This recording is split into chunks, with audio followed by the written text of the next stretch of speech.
안녕하세요. 제이님, 여러분님, 영상 대부왕 청취자 여러분님. 지난주 어떻게 보내셨습니까? 이제 뜨거운 여름도 가고요. 선선한 바람이 불어오는 가을이 왔습니다. 그런데 벌써 가을 다음에 또 겨울이네요. 요새는 여름 아니면 겨울.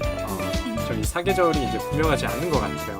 그래서 너무 좀 아쉽긴 한데 저희 방송 들으면서 좀 날려버리셨으면 좋을 것 같고요. 어떻게 오프닝 시작할까 생각해봤는데 요새 본 영화로 좀 얘기를 하면서 출발해보고 싶습니다. 연우님 요새 좀 본 영화 중에 인상 깊은 영화 있으셨나요? 전 요새 영화를 진짜 안 보거든요. 네. 그냥 영화에 질리기도 하고 그냥 집에 있는 게 너무 좋아가지고 집순이인 게 너무 좋아서 잘 안 보긴 했는데 이번에 휴가철 때 저희 엄마가 영화관에 잘 안 가시는데 영화나 볼까? 뭐 이렇게 먼저 하시더라고요. 그래서 뭘 볼까 하다가 저희 엄마가 고레에다 히로카즈를 너무 좋아하셔가지고 어느 가족을 보려고 했는데 지방이라가지고 너무 시간대가 없는 거예요. 지금 또 내리는 시기이기도 하고 그래서 고민을 하다가 맘마미아가 이제 2 개봉했잖아요. 그래서 맘마미아를 보자 해서 봤어요. 저는 원래 맘마미아 같은 영화 안 좋아하고 뮤지컬 영화도 별로 안 좋아하는데 그냥 엄마가 보고 싶어 하니까 가자 해서 그냥 봤어요. 근데 저는 1을 봤을 때도 그냥 TV에 나오는 걸 봤나? 그래서 별 그냥 감흥 없고 재밌다 그냥 이러고 말았는데 이번에 이야기를 엄마랑 봤잖아요. 근데 이게 엄마에 대한 얘기잖아요. 그냥 보는데 스포지만 그 주인공 엄마가 죽었거든요. 그래서 이제 죽고 나서 이제 그 엄마의 꿈을 이루기 위해서 거의 호텔을 차리고 막 그런 내용이에요. 그리고 또 딸이 임신을 하고 이런 내용이거든요. 그래서 엄마를 회상하면서 엄마의 옛날 과거가 막 나와요. 그래서 저희가 아까 저번에 했던 우리가 들려줄 이야기랑 되게 비슷한 그런 톤이거든요. 그래서 보면서 그냥 재밌다라는 생각 없이 그냥 막 이렇게 했는데 엄마가 되게 신나게 보시는 것 같았거든요. 근데 마지막에 엄마가 너무 펑펑 우는 거예요. 근데 저한테 안 들키려고 막 울음을 참는 거예요. 그래서 왜 그러지? 이랬는데 엄마 왜 울어? 그랬더니 너는 딸을 안 낳아서 갑자기 저한테 뭐라고 하시는 거예요. 내가 딸을 안 낳는 게 정상이지. 엄청 막 우셔가지고 되게 좀 잘한 선택이기도 했고 좀 엄마랑 그렇게 엄마가 막 울면서 같이 영화를 봤던 적은 처음이어서 또 색다랐던 것 같아요. 그래서 제이님도 어머니랑 함께 보시면 되게 좋을 것 같아요. 어머니가 그렇게 말씀하신 게 너무 슬퍼. 그 맘마미아 하면 생각나는 노래들은 다 아바의 노래로만 채워져 있죠. 그래서 한번 보시면 어머니께서 또 과거에 그 젊은 시절에 또 그 노래들이 이렇게 메들리처럼 맞아. 머릿속에서 환기가 되셨던 것 같아요. 그 아바 노래는 워낙 또 대중적이고 전 세계적으로 히트한 노래이기 때문에 한번 맘마미아 또 우리 연우님께서 또 어머니랑 같이 즐겁게 또 영화적 체험을 좀 말씀해 주셨어요. 제이님께서는 요새 뭐 본 영화라든지 좀 관심 갖고 있는 영화 있으세요? 저는 어제 아니에스 바르다 영화를 한 편 봤거든요. 이삭 줍는 사람들과 그리고 나. 왜냐면 제가 이 아니에스 바르다 영화는 그 영화밖에 안 봤어요. 노래하는 여자들인가? 그 뮤지컬 영화인데 그거밖에 안 봐가지고 그래도 나름 프랑스의 유명한 여감독인데 몰랐네 하다가 근데 하필이면 그 영화를 본 게 제가 그 영화를 기억하는 이유 중에 하나가 그 바르다가 다큐멘터리를 찍는 과정이 마치 이삭 주는 사람들과 같다. 그래서 사람들이 놓은 거를 내가 주워서 이렇게 어떻게 이렇게 가공하는 거다 이런 식으로 말씀을 하셔가지고 그것 때문에 생각이 나가지고 저희가 또 다큐멘터리 특집이잖아요. 그래서 한번 봐봐야겠다 해가지고 봤는데 저는 그래서 영화를 찍는 바르다에 대한 얘기인가 했는데 아니더라고요. 음식물 쓰레기를 줍는 물론 그 과정에서 바르다 감독님께서 뭔가 영화를 찍는 모습이 노출이 되기 때문에 영화를 찍는 모습이 나오기도 하지만 약간 생각했던 영화와 좀 달라가지고 무드가 달라가지고 저도 되게 당황했어요. 당황했었네요. 정말 좀 낭만적인 걸 생각하셨던 것 같은데. 처음은 약간 회화에 대한 얘기인가? 맞아. 비유적으로 생각해요. 감자만 계속 나오잖아요. 심지어 거기에서 옛날에는 이삭 줍는 여자들이었는데 이제는 남녀 모습 줍는다. 그래서 페미니즘에 대한 영화가 이런 생각까지 했는데 맞아. 그래서 되게 재밌게 근데 바르다 감독님의 어떤 이 영화에서도 저희가 오늘 선택한 영화에서 되게 귀여우시잖아요. 할머니지만 그러니까 그런 느낌이 나가지고 되게 재밌게 봤던 영화였습니다. 우리 또 제이님께서는 또 오늘 아네스 바르다 감독의 작품을 하니까 또 일부러 찾아보셨네요.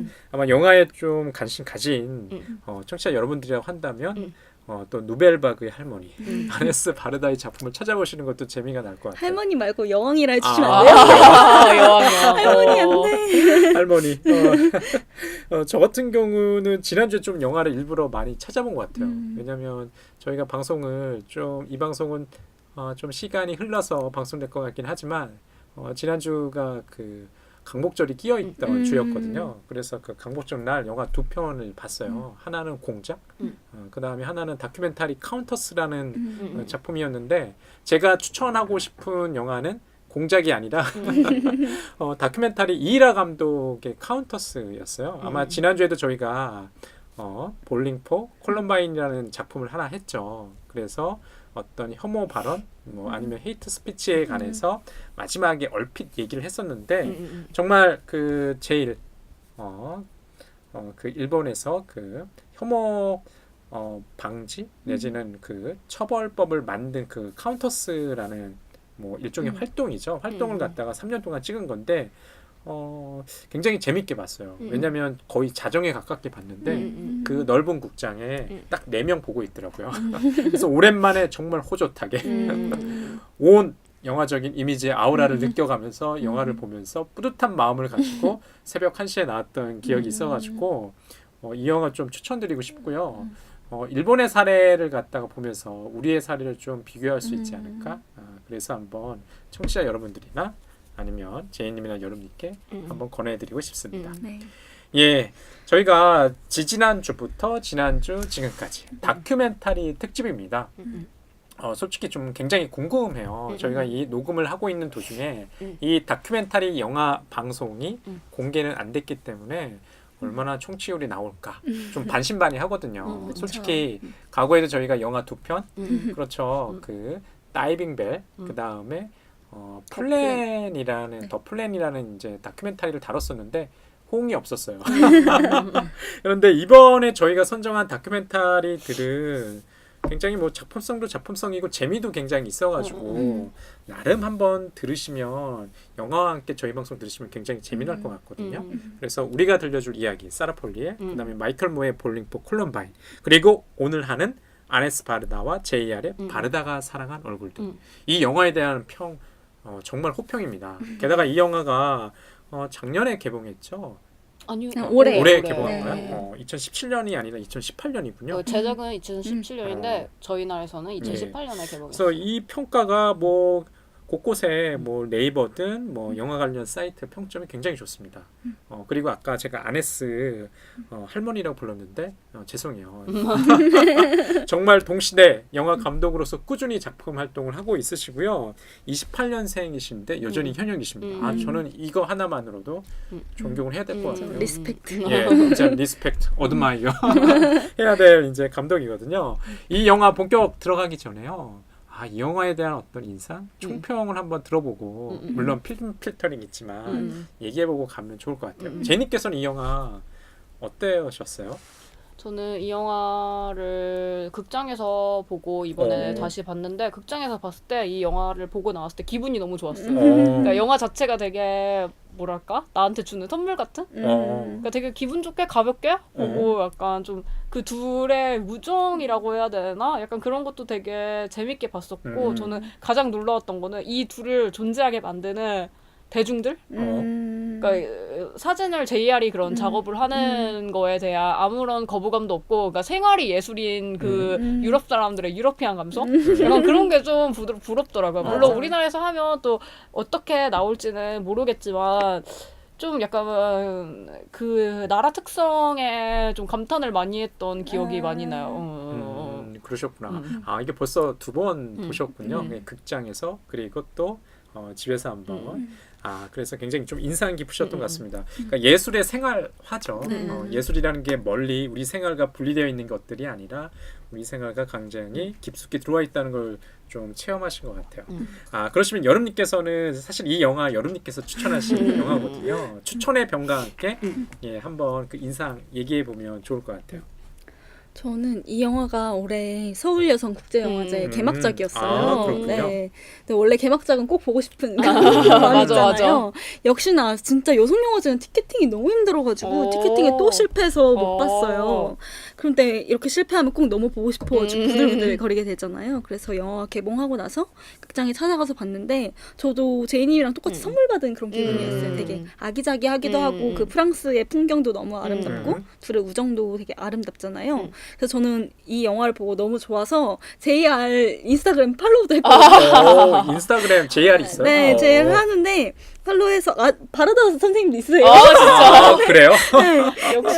그래서, 할머니 아니야? 이게 뭔가 우정일까? 뭐 우리 이렇게 약간 의문이 들기도 했지만 JR의 인스타그램을 보면서 재밌었던 게 이 영화를 개봉하고 나서 또 나름 성공을 했잖아요. 상도 많이 받고 그리고 나서 되게 국제적으로 순회를 많이 다니나 봐요. 근데 바르다 선생님은 앞을 치니까 좀 JR이 혼자 다니는데 JR이 그냥 그 영화 때문에 행사 때문에 갈 때도 그렇고 아니면 그냥 자기 개인적인 여행을 갈 때도 그렇고 바르다 이 선생님의 입간판을 들고 다니는 거예요. 그 서련 입간판처럼 이렇게 전신 입간판을 들고 다니면서 그걸로 계속 장난치는 영상 같은 거, 사진 같은 걸 막 찍어서 올려요. 막 그 파티에 가서 막 다른 남자들이랑 춤을 추게 해주고 입간판을 막 그리고 그 캐리어 이렇게 지나가는데 안에서 입간판이 막 이렇게 지나가고 그런 식으로 되게 재밌는 영상을 막 찍어서 바르다를 가지고 정말 장난을 막 치더라고요. 태극까지 막 해가지고 그래서 그게 오히려 더 저는 영화보다 더 너무 아름다운 진짜로 이 사람들이 친밀해졌다고 평가할 수는 없지만 그런 관계가 너무 두드러지는 것 같아가지고 이 영화가 너무 좋았어요. 그러셨군요. 아, 그렇구나. 이 아네스 바르다와 JR의 우정을 갖다가 일단은 이 영화 속에서 가장 먼저 발견하셨던 것 같아요. 게다가 또 인스타그램까지. 아마 청취자 여러분들 아마 인스타그램 가지고 계정을 가지고 있으시면 한번 팔로잉을 하시는 것도 재미날 것 같고 메시지를 보내시면 혹시 모르죠. 답장을 해줄지. 예, 좋습니다. 예, 그러면 여른님의 완벽한 스포일러 평가 들어볼까요? 지금부터 스포일러를 남발하오니 주의하여 들으세요. 네, 바르다가 사랑한 얼굴들의 완벽한 스포일러입니다. 이 영화 제목과 같이 주인공은 아녜스 바르다입니다. 아녜스 바르다는 아까도 말했다시피 누벨바그의 여왕이시고요. 나이가 지금은 90세시고 영화상에서는 88세라고 나오세요. 88. 그리고 JR이라는 사진작가, 비주얼 아티스트인 33살인 JR과 함께 협업을 하는 내용입니다. 이 둘은 포토 트럭을 타고 프랑스 곳곳을 누비게 됩니다. 그래서 일반 대중들을 사진을 처음에는 찍게 되죠. 빵을 물고 있는 사진을 찍는 것으로 시작이 돼요. 둘은 프랑스 곳곳을 누비면서 다양한 소재거리를 다루게 되는데요. 도시 재개발, 그리고 생산, 여성, 노동까지, 그리고 동물들까지 기록을 남길 뿐만 아니라 바르다의 개인적인 기억들까지도 들춰지게 됩니다. 바르다가 이전에 찍었던 사진을 대형으로 인화하는 경우도 마찬가지고요. 또 바르다는 계속해서 JR에게 선글라스를 벗으라고 잔소리 아닌 잔소리를 하게 되는데요. 또 이 잔소리를 통해서 JR의 또 개인적 기억인 할머니를 만나는 것까지 이어지게 되죠. 그래서 이 둘은 단순히 포토 프로젝트뿐만이 아니라 개인적 기억이 뒤섞이는 둘 간의 추억을 만드는 이야기로 이 영화는 진행되고 있습니다. 이제 우리가 그 다큐멘터리의 마지막 작품으로 꼽은 작품은 아네스 바르다와 JR의 2018년도 개봉한 바르다가 사랑한 얼굴인데요. 자, 이 영화는 어떤 영화입니까, 제이님? 한번 여쭤보고 싶어요. 네? 이 영화 어떤 영화일까요? 어떤 영화? 이 영화는 과연 어떤 영화일까요? 어떤 매력이 있습니까? 어떤 매력이야? 두 사람의 협업? 바르다라는 감독과 JR이라는 어떤 현대 예술, 그러니까 사진 찍는 분의 협업을 볼 수 있는 매력이 느껴지는 영화 아닐까요? 그렇군요. 아마 아네스 바르다에서 좀 잘 모르시는 분도 누벨바그라는 그 용어는 많이 들으셨을 것 같아요. 그러니까 프랑스의 누벨바그라는 것, 뭐 영어로 얘기하자면 뉴 웨이브. 프랑스의 이제 새로운 물결이니까 새로운 영화적인 사조를 갖다가 말하는 것 같은데요. 이 지금 아네스 바르다가 이제 동시대에 특히 50년대에서 60년대 초반까지 같이 활동했던 여성 감독입니다. 그래서 우리가 흔히 프랑스 누벨바그를 하면 생각나는 감독, 장릭 고다르. 이 영화 속에도 이름만으로 출연하죠. 이미지로는 출연하지 않고요. 메모로 등장하는 이제 장릭 고다르. 뭐 그밖에 또 누가 있을까요? 아마도 또 프랑스와 트리포. 아마 영화를 이렇게 치면서 EBS, 뭐 시네마 이런 데서 한번 보셨을 것 같아요. 여러 번. 저도 뭐 400번의 구타라든지 뭐 네 멋대로 해라 내지는 뭐 알렉네네의 뭐 히로시마 내 사랑 이런 작품들이 이제 대표적인 작품입니다. 자, 그러면 연우께서는 뭐 아까 뭐 추천의 변도 가볍게 말씀하셨지만 이게 지금 보면은 사진 작가와 영화 감독의 만남이잖아요. 이 조합, 이 궁합에 대해서 어떻게 보셨어요? 사실은 되게 1차원적인 궁합일 수도 있다라고 생각했어요. 사진 작가 그리고 영화 감독 그리고 또 영화라는 것이 또 스크린이라는 영화관 내에서 상영이 되긴 하지만 요새 야외 상영도 막 많이 되잖아요. 그래서 되게 뜬금없이 그 사진을 인화해서 붙이는 그 작업 자체가 그냥 야외 상영 같다라는 느낌도 들고 저희 시네마 천국 그래서 장면도 막 떠오르기까지 하더라고요. 그래서 뭔가 그 행위 자체가 사진을 붙이는 행위긴 하지만 진짜 영화와 사진의 경계를 허무는 협업이라는 생각이 들어가지고 그게 되게 매력적으로 다가왔던 것 같아요. 근데 제가 남자친구가 미술 쪽 일을 하니까 제가 이 작품 너무 좋다고 하면서 얘기했는데 남자친구가 되게 유난 떨지 말라는 식으로 아, 그래요? 그런 작업 너무 많이 하니까 너무 많이 하니까. 정말로요? 그런데 왜 이 작품은 특별한가요? 궁금하네 갑자기. 그래서 저도 되게 고민을 했던 것 같아요. 이 영화가 왜 나한테 이렇게 특별하게 다가오지? 라고 했을 때 저는 이 아니스 바르다의 캐릭터가 너무 중요한 것 같다라는 생각을 많이 했어요. 저도 아니스 바르다의 작품을 많이 본 건 아니지만 다큐멘터리 작품에서는 아니스 바르다가 꼭 주연으로 등장하시거든요. 꼭 카메라 앞에 서시는데 이 영화를 볼 때도 마찬가지고 그 아니스 바르다가 풍기는 인본주의적인 태도와 에너지, 열정 그리고 그 염색한 머리와 컬러풀한 의상 이런 거에서 뿜어져 나오는 그런 에너지? 그게 있는 것 같아가지고 그게 오히려 JR은 되게 맨날 모노톤의 옷에 선글라스만 쓰잖아요. 그런 대비가 오히려 재밌게 만드는 게 아닐까? 라는 생각을 많이 했던 것 같아요. 근데 어떻게 보면은 가장 가까운 예술이 사진과 영화 아닌가요? 사진을 어떻게 보면은 이렇게 활동 내지는 운동 위주로 만들면 영화니까 오히려 굉장히 이 두 매체는 사촌간이라고 저는 생각을 해서 이 두 사람이 협업한다고 했을 때 영화를 볼 때는 전혀 어색한 궁합이 아니라고 저는 오히려 생각을 했거든요. 그리고 다른 영역인가? 라는 생각도 좀 사실 했어요. 오히려 저는 뭐 영화를 경험해 본 사람이라면 사진도 더 잘 할 수 있을 것 같고 사진에서 영화는 잘 모르겠어요. 사진에서 영화에서 사진은 좀 이렇게 포메이션이 자유로울 것 같거든요. 이렇게 변형이. 근데 사진에서 영화는 잘 모르겠어요, 솔직히. 그러니까 왜냐하면 이제 사진이 기본이라고 저는 생각을 하는 것 같아요. 제이님은 어떻게 생각하세요? 근데 영화 감독들 중에 사진 못 찍는 사람 많을걸요. 그러니까 제 생각엔 그래서 어떤지 몰라. 왜냐면 촬영하는 사람은 따로 있으니까. 촬영 감독이 따로 있으니까. 그래서 저도 그렇게 뭐라고 하지? 흔한 작업이라고 생각은 많이 안 드는데. 흔한 작업. 그러니까 제 생각에는. 왜냐면 일단 저는 근데 어쨌든 JR 미술을 잘 모르니까 JR이 그 미술계에서 어떤 입지를 다지고 있는지는 모르나 바르다는 이름은 많이 들어봤잖아요. 그러니까 그 두 사람의 그러니까 바르다가 이렇게 어떤 젊은 사람과 젊은 현 시대의 작가가 그러니까 옛날에 불려지던 작가가 지금 현 시대 동시대의 JR과 함께 작업을 했다는 게 되게 저는 뜻깊은 일이라고 저는 생각하거든요. 그러니까 그 매체가 유사성과 떠나가지고 그래서 저는 되게 색다른 조합 같은데 유난 떨어도 되는 조합 같은데 듣고 있나? 오히려 여름님의 남자친구께서는 그런 작업을 좀 경험해 보신 많다 보니까 그렇게 좀 평가하셨던 것 같기도 하고요. 근데 이 작품이 분명히 선물 같다고 아까 제이님 말씀하셨잖아요. 저도 이 영화를 끝에서 보고는 굉장히 유쾌했던 것 같아요. 오히려 이제 신구의 조합, 정말 우리가 영화 교과서에서 볼 법한 그 인물이 아직도 살아 있어. 염색까지 하시고. 맞아. 근데 정말 고다르도 굉장히 나이가 많은 걸로 제가 알고 있고 거의 90대 후반인 걸로 알고 있거든요. 그러니까 정말 교과서에 나오는 인물이고 역사의 인물이거든요. 그런 사람들이 아직도 살아 있고 게다가 작업을 하고 있고 피사체로 우리 카메라 앞에 서 있다고 생각하는 게 굉장히 저는 일단 신기하더라고요.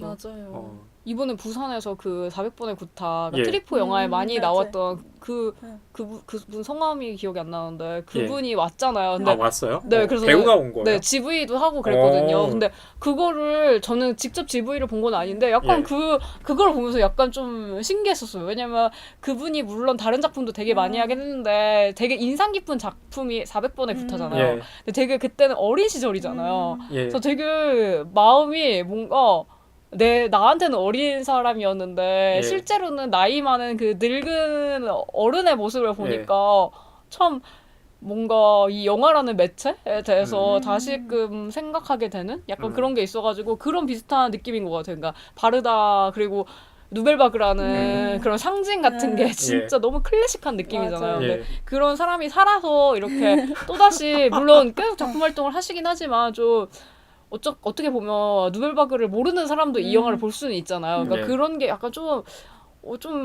약간 신비로운 경험 같은 느낌이 되게 많이 드는 것 같아요. 그러니까 왠지 그 텍스트나 이미지로 아카이빙 되어 있을 법한 인물이 내 앞에 나타났다고 생각하는 그런 느낌일 것 같아요. 그래서 오히려 굉장히 신선한 충격을 준다는 생각도 들고 제가 가장 그 궁금했던 건 바르다가 살아간 얼굴들에서는 정말 예술이라는 게 별게 아니구나라는 생각을 많이 가졌거든요. 이 영화 속에서 예술이라는 것은 어떻게 표현되고 있는지 좀 궁금해요.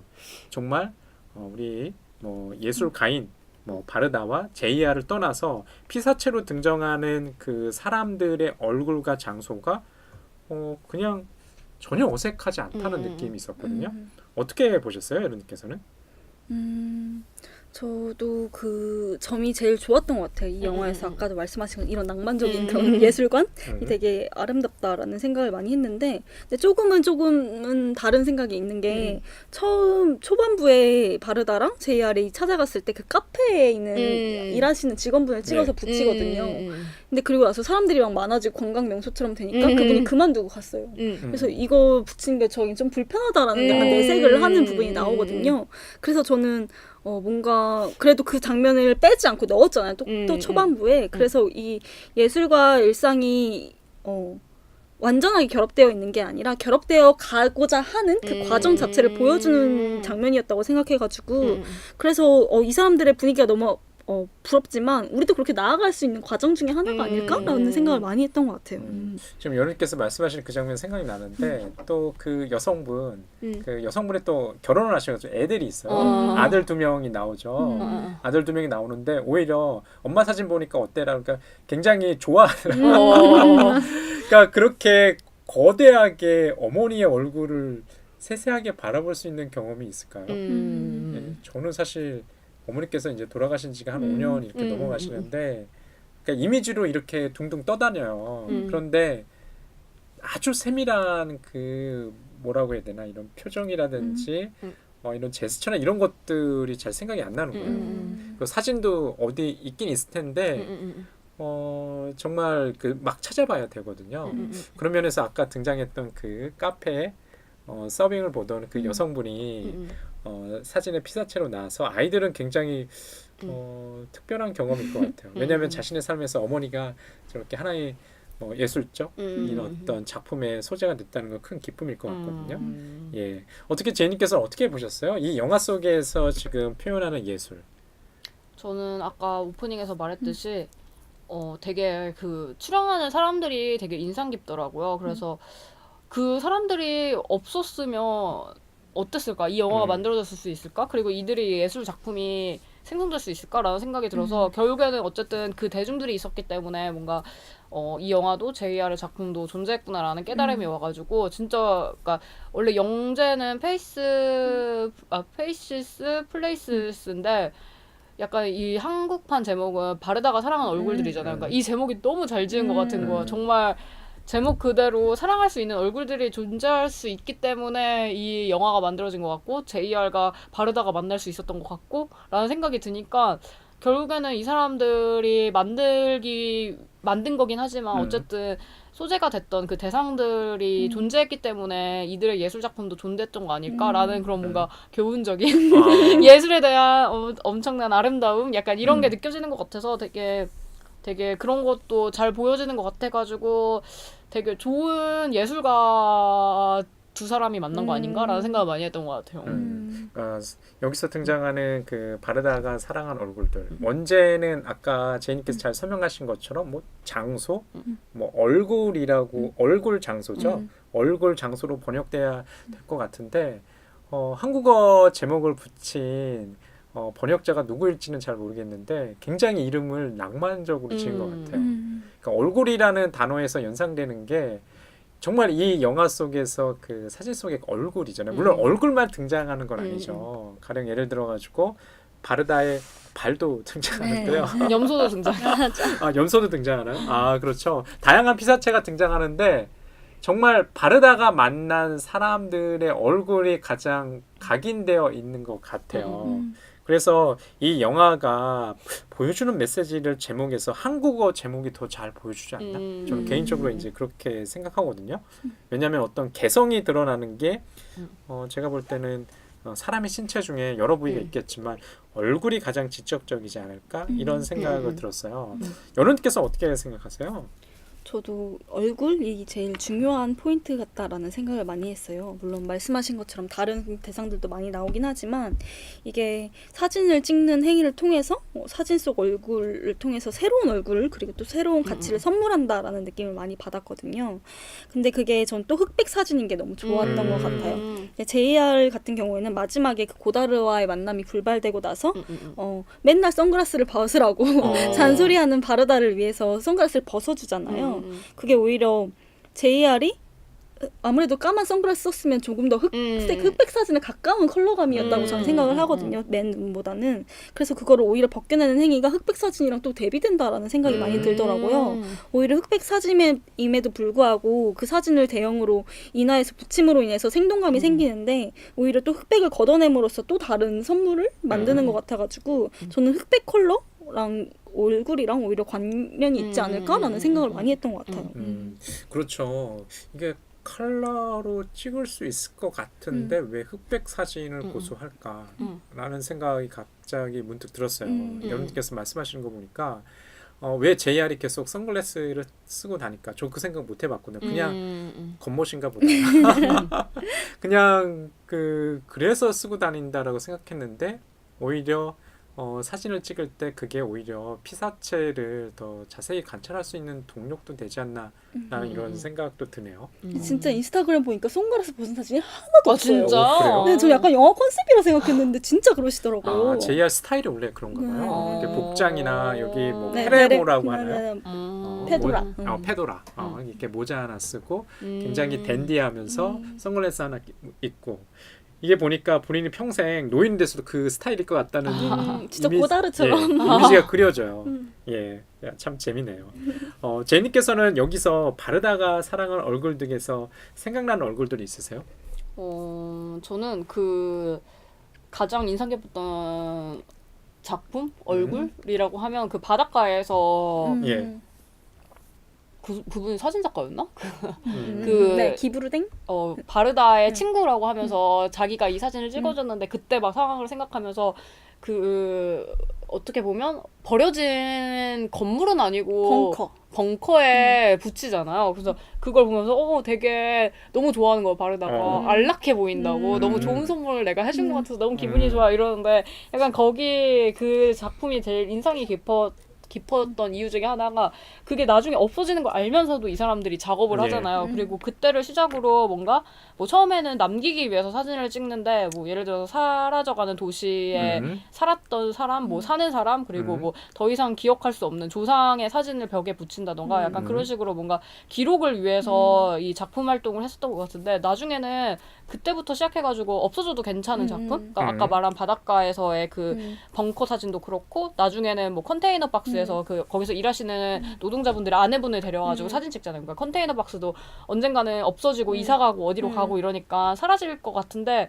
그거를 나중에 없어져도 괜찮은 작품으로 찍는 게 좀 재미있었던 이유 중에 하나가 뭐 사진이든 JR이나 사진이든 뭐 바르다가 사용하는 영화든 뭐든지 뭔가 기록이 목적이 될 수밖에 없는데 결국에는 그 두 매체에 뭔가 특이한 특성이라고 하는 그 기록이라는 거를 좀 보내는 것 같은 거예요. 그러니까 꼭 굳이 뭐 기록이 아니더라도 약간 이런 느낌. 그러니까 우리가 이런 하는 행위 자체로 너무 과정들이 너무 의미 있지 않아? 약간 이런 느낌으로 다가와가지고 좀 이 영화가 결국에는 나이 먹은 바르다의 모습이 마지막에 나오잖아요. 그러니까 그런 걸 보면서 뭔가 바르다가 뭐 이제는 뭐 죽더라도 이렇게 잘 살아왔으니까 괜찮아. 약간 이런 과정인 것 같기도 네. 하고 그리고 먼저 보낸 남편 자크드미를 약간 보내는 느낌도 그렇고 그러니까 슬프지만 우리가 그때 같이 했으니까 그게 너무 즐거웠지. 약간 이런 느낌으로 결론을 짓는 것 같아가지고 좀 중요한 사진이 바로 그 사라져도 괜찮은 작품인 바닷가나 뭐 컨테이너 박스 약간 이런 게 아닐까라는 생각을 했던 것 같아요.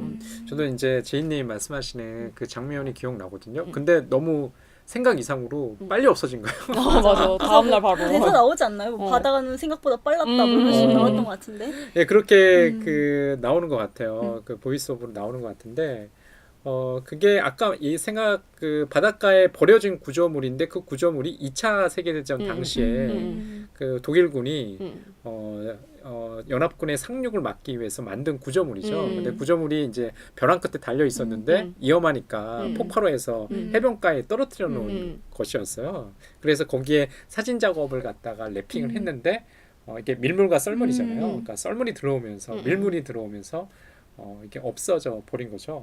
근데 그게 저도 인상 깊었던 것 같아요. 그 이미지가 생각나는 게 그 바닷가의 해변에 모래가 막 이렇게 바람이 진짜 예. 심해서 그렇죠. 심해서 휘날리던 그 장면이 오버랩 되는 것 같아요. 그래서 지금 말씀하시는 것처럼 기록과는 다른 이 작업 자체가 가지는 의미를 보여주는 것 같아서 저도 좀 갑자기 이렇게 성강처럼 떠오르네요. 어떻게 여러분께서는 생각나시는 얼굴이 있어요? 저는 단연코 염소. 염소.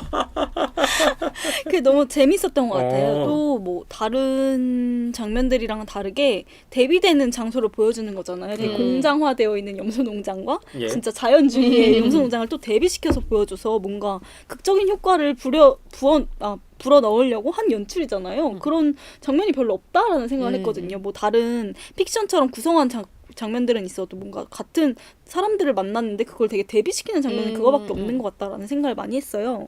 그리고 저는 그 장면이 좋은 이유가 너무 단순한데 그 염소 사진을 붙이고 나서 주변 사람한테 물어보잖아요. 저 사진 뭐 어떻냐고 하면서 저거 왜 염소 붙였냐고 막 이렇게 서로 물어보면서 대화하는데 생산 때문에 뿔을 자르는 거 알고 있었냐 뭐 이렇게 물어보니까 그 사람이 되게 놀라면서 아이디어가 있다고 염소 뿔에 공을 달면 어떠냐고 이렇게 얘기하는데 근데 제가 그렇게 속으로 생각했거든요. 염소 뿔에다가 공을 달면 안 되나? 이렇게 속으로 생각했는데 뭔가 의견이 일치돼가지고 나의 소울메이트 한 명이 저기 있다라고 생각했어요. 저도 이제 생각나는 것 같아요. 거기서 그 바르다가 만난 얼굴들에서 주로 농촌을 가잖아요. 물론 그 해변 내지는 뭐 항구 뭐 도시에 이제 노동자도 만나긴 하는데 지금 연우께서 말씀하시는 그 장면에서 저는 염소 우유를 먹어본 적이 없어가지고 프랑스에서는 염소 우유를 많이 먹나 봐요.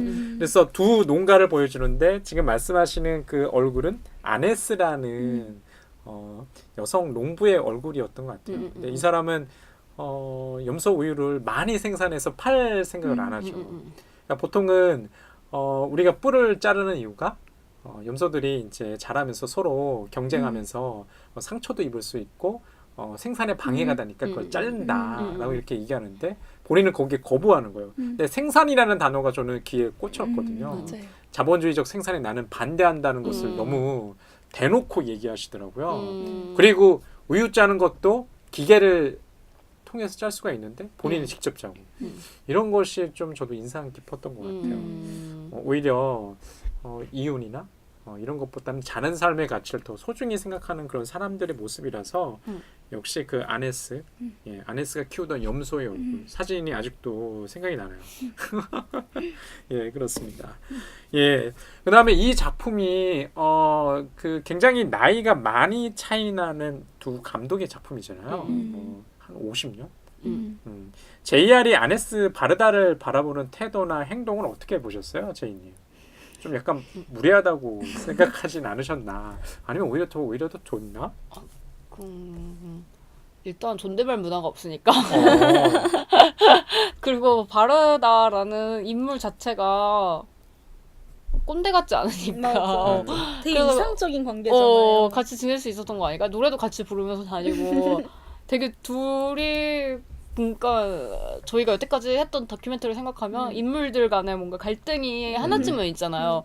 근데 이 영화를 생각해보면 갈등이 하나도 없었던 것 같아요. 그냥 그래요? 선글라스 그거밖에 없잖아. 근데 그것도 뭐 강압적으로 막 너 꼭 벗어 이런 게 아니라 어렸을 때부터 저 선글라스 안 벗었어요. 그랬더니 할머니한테 그냥 찾아가서 할머니한테 JR이 어렸을 때도 선글라스를 끼고 있었나요? 이런 거 물어보고. 예, 맞아요. 그냥 크게 그 갈등이 없는 것 같아가지고 지금 생각해보니까 특이하네요. 그러니까 원래 다큐멘터리 아무리 다큐멘터리해도 서사가 있고 서사에 그 기승전결이라는 게 있는데 생각해보니까 이 영화에 갈등이 없어가지고 오히려 더 재밌게 봤나? 그러니까 즐겁게 봤나? 라는 생각이 들기도 하는 것 같아요.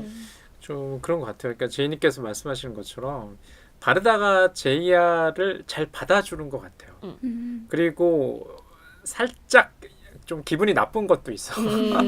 자신이 꽤 연장자인데 제이야를 좀 버릇없게 구는데 거기에 대해서 그렇게 개념치 않고 좀 스쳐 지나간다는 생각도 들거든요.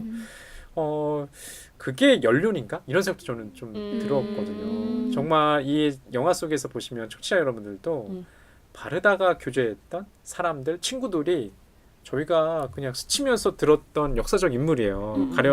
가장 좀 유명했던 뭐 많이 알려진 뭐 작가 내지는 사진 작가 까뜨리에 불에서 묘지를 찾아가잖아요. 묘지를 찾아가면서 이 사람과 얽힌 작가와 얽힌 얘기를 막 해요. 내가 생전에 얘랑 말이야 이런 작업을 했고 얘가 이런 얘기를 했는데 굉장히 싫어했어 막 이런데 그게 한편으로는 굉장히 운이 좋은 사람 아닌가라는 생각을 했거든요. 우리 방송도 그렇지만 다 셀럽이 되고 싶잖아. 셀럽이 못 돼서 안달인데 그러면서 좀 슬프다는 생각도 들었어요. 왜냐하면 바르다가 살면서 교제하고 이야기하면서 즐겁게 보냈던 친구들이 없는 거예요. 마지막에는 본인만 남았어. 그래서 그건 큰 행운일 수 있는데 그만큼 오랫동안 세상을 바라보고 작품 활동을 할 수 있다는 그런 건데 오히려 이제는 그 친구들의 모습을 묘지를 찾아가면서 기억한다는 게 굉장히 이제 슬프다는 생각 들고 죽음을 바라보는 태도 바르다는 어떤 모습일까라는 생각도 했거든요. 여러분께서는 어떻게 생각하세요? 바르다는 어떻게 죽음을 바라보고 있을까? 내지는 타인에 대해서 어떤 태도를 지니고 있을까? 제이야를 비롯해서 저는 바르다의 전작을 봤는데 그게 아니에스 바르다의 해변이란 작품이거든요.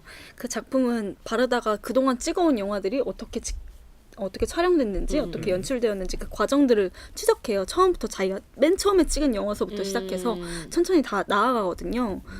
그건 어찌 보면 자기의 영화사를 되돌아보는 행위잖아요. 근데 지금 이 영화 같은 경우에는 뭐 새로운 사람들을 막 만나기도 하지만 결국엔 자기 자신의 기억을 되쫓아가거든요. 자기의 남편도 마찬가지고 자신의 친구들도 마찬가지고 그것에 대해서 또 다른 영화라는 기록을 또 남기고 있어서 전 이 작품이 되게 유작 같다는 느낌을 많이 받았어요. 물론 유작이 당연히 아니면 좋겠지만 바로 전작에서는 자신의 영화사에 대해서 이야기를 했고 지금은 또 개인사에 대해서 이야기를 하고 있어서 이게 진짜 죽음에 가까워진 노장 감독의 유언과 같은 작품이다라는 생각을 많이 했던 것 같아요. 사라져가는 것들을 붙잡고 자신의 이야기를 더 덧붙이는 그런 게 너무 좋았는데 저는 그게 이 영화 속에서 4개의 시선이 얽히고 있다라고 생각을 많이 했던 것 같아요. 근데 그게 영화를 촬영하는 카메라가 있고 또 아니에스의 눈이 있고 그리고 사진을 찍는 JR의 카메라가 있고 또 기차에 붙은 아니에스의 눈이 있다라고 생각을 했거든요. 그래서 그런 사중의 시선이 영화 내에서 막 교차되면서 벌어지는 효과가 JR의 눈으로 영화가 끝이 맺어지면서 그 사중의 시선이 JR로 되게 통합된다는 느낌을 많이 받았어요. 그래서 이 영화 속에서 새로운 사람을 만났고 또 새로운 친구를 사귄 거잖아요. JR이라는. 그래서 아니스 바르다가 다른 먼저 죽은 친구들처럼 이 세상을 떠나더라도 뭔가 새로운 시선이 등장하고 새로운 것들이 발생할 수 있어 라고 이야기를 하는 게 아닐까 싶어서 저는 그래서 이 영화가 아름답다라고 생각을 많이 했던 것 같아요.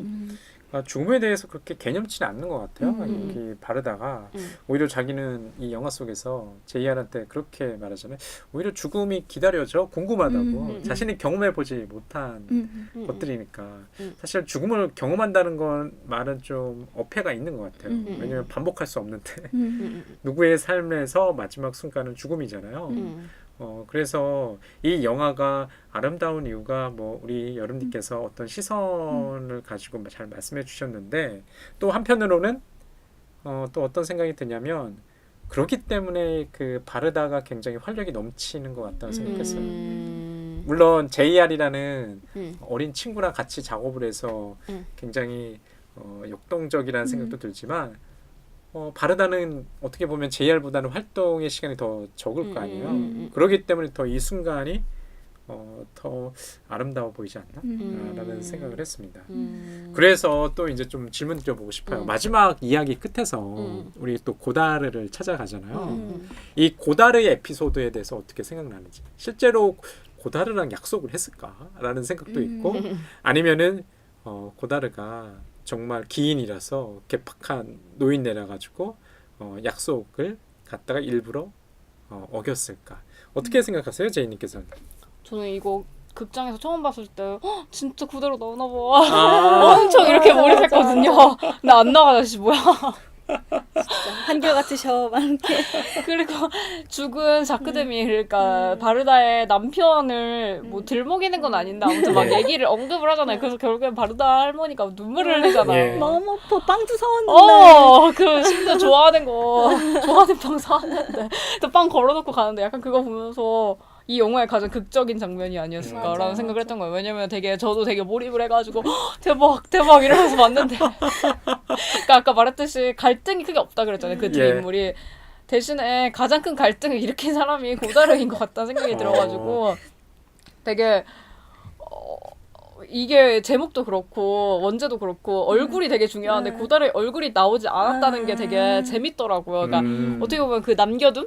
때문에 여백을 느껴지는 우리의 이 한탄과 아쉬움. 아쉬움 약간 이런 게 좀 영화를 풍부하게 만든 것 같다는 생각이 들기도 해요. 그냥 갑자기 생각난 건데 이런 다큐멘터리 같은 거 보면 어쩌다가 그냥 미술관에서 우리 이런 작업했었어요 라고 하면서 그냥 전시되는 그런 그냥 영상 작품이라고 하기에는 그냥 설명서 같은? 이거 만약에 그렇게 끝났을 텐데 그 고다르의 장면 때문에 이 영화 다큐멘터리가 될 수 있었던 거 아닐까라는 생각이 문득 드는 것 같네요. 저는 이제 마지막에 기차를 타고 고다르를 찾아가잖아요. 근데 처음에 JR은 잘 모르죠. 근데 아네스 바르다가 이제 이 작업, 이 프로젝트의 끝에서 JR을 한테 선물을 주고 싶었던 것 같아요. 정말 프랑스를 대표할 만한 영화 감독이고 살아있는 전설의 얼굴을 보리라는 그 기대를 가지고 관객도 몰입해서 가는데 우리 제이님처럼 저도 굉장히 실망스러웠거든요. 아니 이 개팍한 늙은이 같으니라고. 그러니까 오히려 좀 그 유리창에 메모를 남기잖아요. 안에 있는 것 같은데 짓궂은 장난을 바르다한테 거는데 정말 그때 바르다 이 할머니께서 이제 눈물 흘리는데 정말 좀 서운해 보이시더라고요. 왜냐하면 주변에 남아있는 친구들도 얼마 없고 그런데 끝까지 장난을 거는 저런 태도를 정말 아까 여름님께서 고다르 닮네 이렇게 얘기해야 되는 건지 저는 약간 욕 나올 뻔했는데 어떠세요? 여름님께서는 어떻게 보셨어요? 그 장면? 저는 이 영화의 가장 큰 매력이 형식과 내용이 일치한다. 프로젝트의 내용이 일치한다는 거인 것 같아요. 이 영화가 저는 분명히 다큐멘터리긴 하지만 픽션이 엄청나게 섞여 있다라고 생각을 하거든요. 특히 뭐 처음에 우리는 서로 알아보지 못했다 하면서 막 에클레어 사가고 막 이런 장면 있잖아요. 그런 건 당연히 연출된 장면이죠. 샷도 그렇고. 그리고 나서 둘이 처음에 만나서 협업하기로 얘기하면서 그 에클레어를 먹고 있거든요. 심지어. 그런 식으로 픽션임을 되게 명백하게 하는 장면들이 중간중간 많아요. 그리고 나중에 고다르를 만나러 가는 그 기차에서도 서로 이렇게 마주보고 누워있는 것도 정말 다큐멘터리 아니고 연출되어 있는 장면이고 그리고 저는 그래서 고다르를 만나러 가는 것도 완전히 연출된 상황이라고 생각했어요. 고다르가 나타나지 않고 암호조차도. 그래서 그게 되게 불편하게 느껴졌거든요. 그것 때문에 되게 아름다웠는데 마지막에 갑자기 이게 어그러지면서 어그러지면서 아까도 말씀하신 것처럼 이게 되게 메이킹 필름 같았는데 갑자기 다큐멘터리 화를 시키기 위해서 사용된 장치인가? 근데 그걸 픽션을 통해서 사용하고 있다라고 약간 이런 생각이 들어가지고 그 고다르가 괴팍하고 장난기가 있는 것도 불쾌하긴 했지만 갑자기 픽션이 너무 돌출되어 있고 과잉되어 있다라는 생각이 많이 들어가지고 그게 너무 좀 불편했던 것 같아요. 그러니까 지금 이렇게 듣고 보면 여러분께서 말씀하시는 것처럼 영화 내내 굉장히 경쾌하거든요. 그러니까 아쉬움 따윈 없어요. 이 작업을 물론 그 사진들을 찍어 나가면서 그 얼굴들은 어느 순간 또 사라질 거잖아요. 근데 그걸 갖다가 다 수용하고 받아들인다는 태도를 보이다가 마지막에 그 고다르를 만나러 가는 그리고 고다르의 만남에 실패하는 그 순간에 눈물이 보일 때 이렇게 갑자기 아네스 바르다가 너무 나이 들어 보이는 거예요. 그 이전까지만 하더라도 JR가 정말 친구 같았는데 어쩔 수 없이 바르다도 노인이고 이제는 좀 마지막을 죽음을 갖다가 어떻게 준비할지를 고민하는 나이기 때문에 거기서 오는 좀 아쉬움 그 다음에 좀 전반적인 분위기가 갑자기 상반된 분위기로 가는 그리고 마지막 장면이 스냅 사진처럼 끝나잖아요. 거기서 JR이 강가에 있는 벤치에서 바르다를 갖다가 또 어깨에 살포시 안아주죠. 어깨 동무를 해주죠. 그러면서 그 뒷모습을 보여주면 끝나잖아요. 그런 것들이 이 영화가 어떻게 보면은 뭐 좋았다고도 얘기할 수도 있고 아니면 전체적인 분위기가 갑자기 역전되면서 좀 이질적이라는 생각도 들고 그런 것 같습니다. 예, 저희가 지난 3주 동안 다큐멘터리 특집을 준비해서 청취자 여러분들한테 좀 들려드렸습니다. 예, 첫 번째로 들려드렸던 게 사라 폴리의 우리가 들려줄 이야기, 그 다음에 마이클 무어의 볼링 포 콜럼바인, 그리고 오늘 바르다가 사랑한 얼굴들까지 들려드렸는데요. 어떻게 이 영화에 대한 매력을 발견하셨는지 궁금합니다. 이 매력을 판정해 주실 두 분 어떻게 생각하셨는지 궁금합니다. 필터링입니다.